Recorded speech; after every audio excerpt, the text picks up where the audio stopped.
Salut à tous, salut les joueurs, on est à nouveau du côté du Blue Orange Gathering et on se retrouve cette fois un petit peu plus loin du côté de Dubaï et c'est Back to Game. Alors Back to Game, c'est pas son nom, son nom c'est Marc. Salut Marc. Salut, bonsoir. Est-ce que tu peux nous présenter un petit peu cette histoire particulière? Parce que, alors joueur peut-être, mais surtout pilote d'avion. Et pilote d'avion, comment on fait pour passer de pilote d'avion à Back to Game? Oui, c'est juste une passion pour moi, donc l'aviation bien sûr et jouer des jeux. Il y avait que beaucoup des magasins à Abu Dhabi ou à Dubaï, là-bas, oui, les deux. Donc j'ai pensé de 2 ans, peut-être faire un magasin, et maintenant un deuxième magasin aussi, donc un dans chaque ville. Oui, donc c'était quelque chose que j'étais partout dans le monde et j'ai vu beaucoup de magasins et j'achète mes jeux de partout aussi, mais j'ai dit tous les gens qui sont à Abu Dhabi ou à Dubaï, ils n'ont pas accès à des jeux. Des jeux comme ça? Oui, normalement on achète Amazon, des autres compagnies dehors, et c'est vraiment cher à ramener à Abu Dhabi. Donc je pensais à faire un magasin et ça marchait. Ça a marché.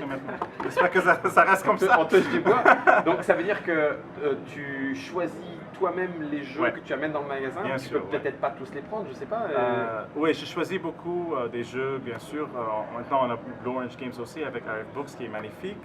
Mais on a plus de 1200 jeux maintenant dans le magasin. C'est moi que je choisis de 7 pays. J'achète de 7 pays, de 7 distributeurs des autres pays. Mais c'est tout dehors.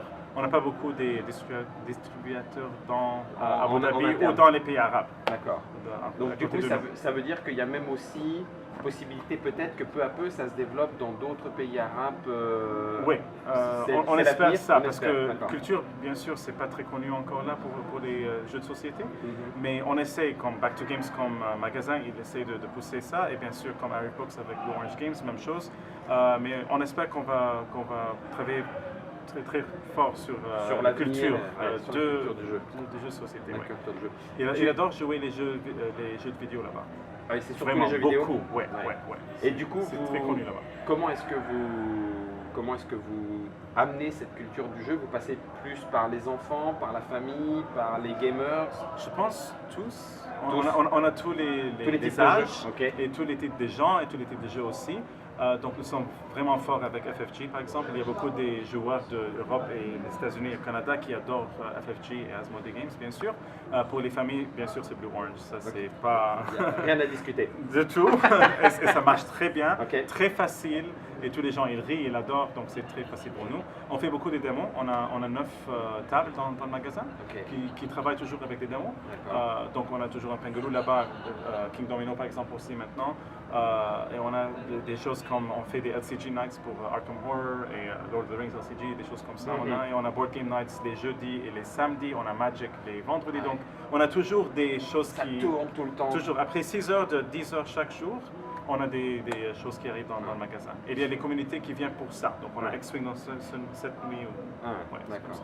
Et au point de vue des langues, Marc, comment est-ce que ça se passe en anglais, en arabe, en français, mélangé, un peu de chaque? Les trois, Oui, c'est vrai, les trois? Oui, en français pas trop. Il y a des gens, bien sûr, français qui rentrent chez nous, mais en arabe, c'est moi qui fais parce que les gens qui travaillent avec nous, ils ne parlent pas arabe.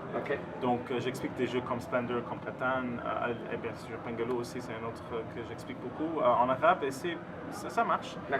Ils ne sont pas très patients. Donc avec choses comme Pengaloo, Dr. Rika, c'est très facile. Et toujours je commence avec ça. Donc il achète ça très vite. Mais après quand il revient, il veut quelque chose un petit peu plus difficile ou un petit peu plus comme avec stratégie par exemple. Donc là on commence avec, j'ai un système de 20 jeux que je commence avec normalement. Comme ça, pour monter tout doucement. Pas très vite, doucement. Et les localisations commencent à arriver? Il y a des localisations où le jeu est directement On a Ticket to Ride, ça c'est fait l'année dernière. On a à peu près, je pense, 5 ou 10 jeux maintenant. Il y a après 10 Blue Orange Games, donc c'est vraiment Blue Orange qui ont fait ça. Et ça commence? Ça commence avec eux, bien sûr.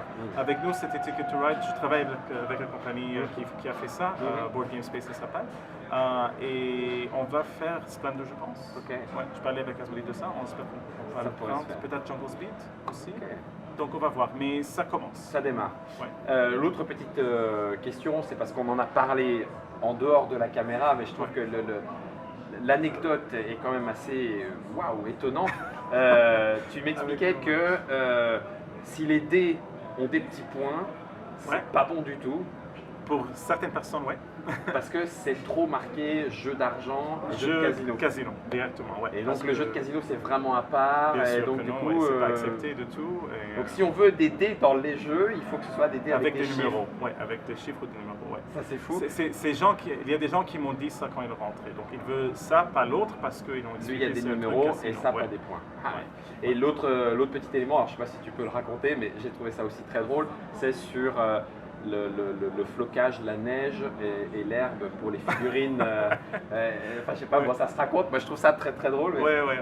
on vend des choses de Army Painter, donc, qui est très connu aux États-Unis. Donc, ils ont comme de grass mold. C'est l'herbe. Comme l'herbe, oui. C'est pour les bases de les miniatures. On a ça et on a aussi une neige qui est comme un poudre blanc. Donc, moi, j'étais pas dans le magasin dans le temps, mais il y a un gars qui est rentré du gouvernement de Abu Dhabi. Il a demandé c'est quoi ça. Il a pris le petit boîte avec le poudre. Il dit c'est quoi? C'est cocaine ça? Le pauvre, il était non, sir, it's not cocaine, it's not cocaine. Ouais. Après, il a pris l'autre. Il a dit marijuana. Non, c'est de l'herbe. Enfin, de l'herbe, mais pour les figurines. C'est pour les figurines. Pour les joueurs, c'est pour les joueurs, oui. Et c'est juste comme quoi 4 €. Donc c'est beaucoup pour 4 €, ça, je pense. Ou alors c'est très économique. Exactement, chez nous. Oui, donc ça veut dire que c'est un marché qui non seulement se développe du côté des joueurs, mais ça veut dire aussi que même la reconnaissance de la part des autorités doit se travailler sur le long terme aussi, pour être reconnu comme jeu de société, etc. Oui, j'ai comme exemple une autre anecdote.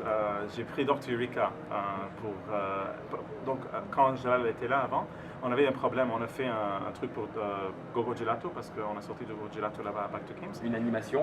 Oui, une animation avec beaucoup de gens qui ont venu. Et après le gouvernement, ils ont venu, ils ont pensé que les gens payent pour ça comme un service qui est interdit là-bas si on ne prend pas les permis pour ça. Ah oui, donc, les championnats, les tournois, des choses comme ça. Et aussi si ils payent pour jouer dans un magasin de retail, pas service. Ah, donc, ça c'est le problème. Ça c'est une différence aussi. Oui, c'est différentes licences. Okay. Oui, avec nous, c'est une licence pour retail, pour vendre des jeux, pas pour le service de louer un jeu quelque part, louer une heure, par exemple, comme un board game café, par exemple. Ouais. Donc il y a deux problèmes. Donc bien sûr c'était gratuit, mais il comprend pas là-bas comment est-ce que les gens peuvent jouer pour 2-3 heures gratuitement et après ils peuvent partir. Comment est-ce que tu fais ton argent? Comment est-ce que tu fais un business là-bas? Donc ça c'est le problème. Anyway, donc on avait ce problème et il a rentré et ils m'ont donné un très grand fine. Une grande liste avec un fine pour payer. Ah, pour payer, d'accord. Un acompte, une somme à verser. Quand tu fais quelque chose qui est mal et le gouvernement... Une contravention. Contravention, voilà, c'est ça. Donc ils m'ont donné ça pour 2500 €. Youhou! Ouais, juste comme ça. Et il est parti. Après, j'ai dit non, je ne peux pas payer ça, bien sûr que non. Donc j'ai rentré le gouvernement le jour après avec Dr. Eureka et Pangalo. Et Pangalo, il m'a regardé comme ça, mais Dr. Eureka avec tous les petits balles, il me dit c'est quoi ça? C'est un jeu, on veut jouer maintenant. Je vais expliquer comment je fais mon travail dans le magasin pour vendre les jeux. Donc j'ai dit, est-ce que tu veux acheter ça? Et Dr. Eureka m'a dit, oui, c'est pas mal. Donc on va l'essayer maintenant et après tu vas voir si tu veux acheter ou non. Donc on a joué avec eux, ils l'ont adoré. Et après ils m'ont dit, c'est où ta magasin? Donc avec eux, c'était pas les expecteurs, c'était les gens au-dessus. Donc j'ai dit, c'est juste là à Times Square Center, s'il vous plaît, viens avec tes enfants, on va jouer au bout des jeux. Et là c'était parti. C'était après. J'ai pris le permis juste comme ça et c'est fini. Maintenant, on n'a pas de problème. Ok. Donc, merci Dr. Eureka, merci beaucoup. Et merci Roberto. Et, dernière petite question. Comment est-ce que de ton point de vue, quelle est la vision que tu as sur les jeux de société français, sur le marché de jeux de société français? Est-ce que c'est quelque chose que tu observes de près, que tu suis de près? Parce que ça vous permet d'avoir des jeux. Enfin, voilà, comment est-ce que du point de vue du joueur, mais du point de vue de Back to Game, comment tu le vois, le marché français et son évolution? Je trouve comme des jeux français ou la France, pour moi, dans les jeux, c'est un pays très très important. C'est comme, pour moi, c'est les États-Unis, la France et l'Allemagne. C'est les trois.